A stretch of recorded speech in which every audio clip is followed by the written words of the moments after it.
Shalom saudara yang terkasih di dalam Tuhan. Renungan hari ini Selasa 1 Maret 2022 berjudul Bahagianya Anak Adopsi. Bahan bacaan kita terambil dari Galatia pasal 4 ayat 6 sampai dengan ke-7, demikian bunyi firman Tuhan. Dan karena kamu adalah anak, maka Allah telah menyuruh roh anaknya ke dalam hati kita yang berseru, Ya Aba, ya Bapa. Jadi kamu bukan lagi hamba, melainkan anak. Jikalau kamu anak, maka kamu juga adalah ahli-ahli waris oleh Allah. Saudara yang terkasih di dalam Tuhan, manusia berdosa dijelaskan Alkitab sebagai orang yang berada di luar kasih karunia Allah. Gambarannya seperti anak jalanan yang homeless dan pesakitan, hidup liar tanpa arah, mengais-ngais kebahagiaan dari setiap lorong gelap tanpa pernah merasa puas, dan tanpa sadar kakinya sedang melangkah menuju liang kubur.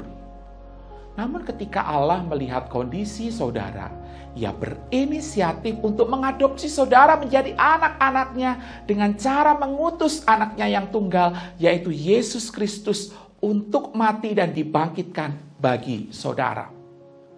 Allah melihat saudara bukan lagi sebagai anak jalanan. Bagian firman Tuhan yang tadi saya bacakan memberikan kepastian bahwa melalui Allah anak, saudara menjadi anak-anak Allah secara status, ayat 4-5. Dan melalui Roh Kudus, saudara menjadi anak-anak Allah secara pengalaman, ayat yang ke-6 sampai ke-7. Jadi betapa besarnya anugerah Allah bagi saudara. Sebagai anak yang diadopsi oleh Allah di dalam Kristus, saudara menjadi ahli waris bersama dengan Kristus. Roma 8 ayat 17. Itulah sebabnya saudara, baik laki-laki maupun perempuan, disebut sebagai sons of God atau anak laki-laki Allah. Apakah ini berarti Allah memandang rendah kepada perempuan? Tentu saja tidak.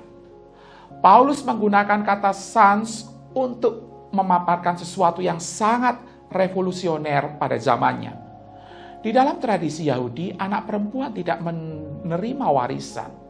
Hanya anak laki-laki yang dipandang sah dan berhak untuk mendapatkan warisan. Jadi tak kalah dikatakan bahwa di dalam Kristus tidak lagi ada laki-laki dan perempuan, bukan karena identitas gender kita hilang, tetapi karena keduanya akan menerima status sebagai ahli waris Allah. Di dalam dan bersama Kristus, baik laki-laki dan perempuan berhak menerima secara penuh semua janji Allah.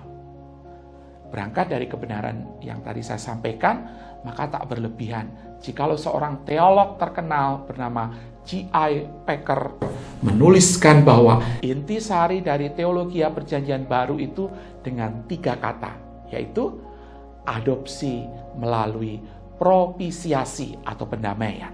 Artinya, saudara diadopsi menjadi anak-anak Allah karena Kristus menjadi jalan pendamaian. Melalui kematiannya yang membayar seluruh hutang dosa dengan menanggung murka Allah atas dosa saudara. Yes, betapa berbahagianya saudara menjadi anak-anak adopsi Allah. Amin. Mari kita berdoa. Tuhan, terima kasih karena lewat kebenaran firman-Mu sekali lagi kami diyakinkan siapa kami dan status kami.